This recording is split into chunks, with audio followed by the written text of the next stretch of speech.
Disney's Peter Pan. This is the story of Peter Pan, the boy who never wanted to grow up. Long ago in London, there lived 3 children, Wendy, John, and Michael. Wendy told her brothers stories about a faraway place, Neverland. The hero of these stories was Peter Pan, a boy who never grew up and who had wonderful adventures. One night when the children were fast asleep, Peter Pan and his friend, the fairy Tinkerbell, flew in through the nursery window. They had come to search for Peter's shadow. Peter had left it behind one night while he was listening to one of Wendy's stories. Just then, Wendy woke up. She was thrilled to meet Peter Pan and agreed to help him and Tinkerbell capture the mischievous shadow. Peter liked Wendy and urged her to fly with him to Neverland. "You never grow up there," he promised. Wendy agreed at once, as long as her brothers could come too. So Peter told Wendy, John, and Michael to each think happy thoughts. Then he sprinkled them with magic pixie dust.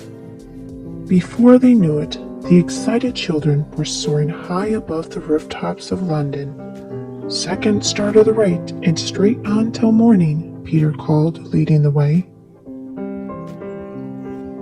The children flew all the way to the enchanted world of Neverland, home to Peter and the Lost Boys, the dreaded Captain Hook, his ship of pirates and mermaids.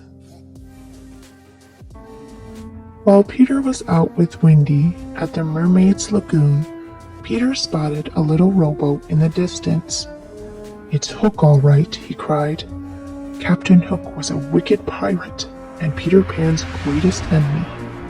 Once in a fierce battle, Peter had cut off Hook's hand.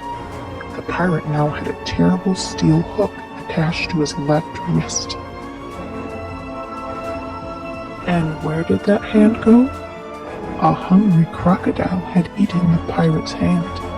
He had enjoyed his meal so much that he now followed Hook everywhere, hoping for a chance to gobble up the rest of him. Peter and Wendy followed Hook and were shocked to see he had the Indian Princess Tiger Lily with him.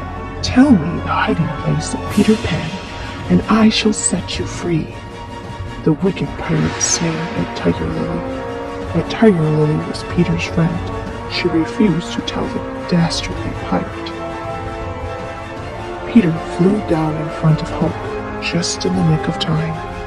Up and down the rocky cliffs they fought, until Hook slipped and the croc snapped hungrily. Mr. Smee, the captain's first mate, rushed over and pulled Hook into his rowboat, with the crocodile following right behind him. Peter rescued Tiger Lily and took her home to the Indian chief. Back at Peter's hideaway, Wendy told the boys their favorite story, but they were all very homesick. "I want my mother," sobbed Michael. And although the Lost Boys didn't know what a mother was, they decided they wanted one too. So Wendy promised that they would all go back to her London home together. But Captain Hook and the other pirates were waiting outside the hideout. Hook had tricked Tinkerbell into telling him where the hideout was. The pirates captured the children and took them back to Hook's ship. Hook gave them a choice: join the pirates or walk the plank. The boys rather liked the idea of becoming pirates, but Wendy didn't. "Peter Pan will save us," she said. Hook laughed loudly.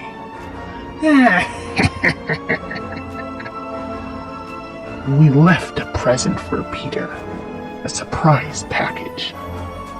It was a bomb.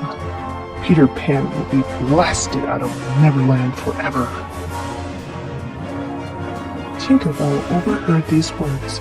She knew she had to warn Peter. The tiny fairy reached Peter's hideout just as he was about to open the present.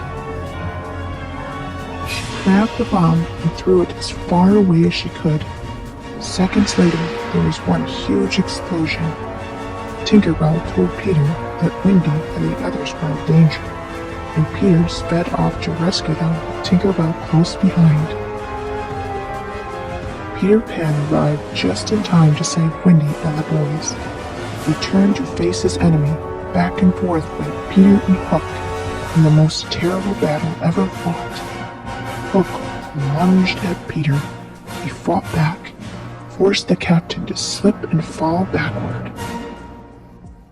Into the water below, where the hungry crocodile waited, the children clapped and cheered as they watched Hook frantically swimming towards Smee's rowboat, pursued by the snapping jaws of Croc. Peter gave the order to raise the anchor. Tinkerbell sprinkled the pirate ship with magic pixie dust, and in no time at all, the ship was soaring high above Neverland. It flew all the way to London, where Wendy, John, and Michael were soon safely back in their nursery. As the children waved goodbye, the pirate ship sailed off into the night sky, silhouetted against the full moon. For Peter Pan, Tinkerbell, and the Lost Boys, who weren't quite ready to grow up yet, were off on another wonderful Neverland adventure.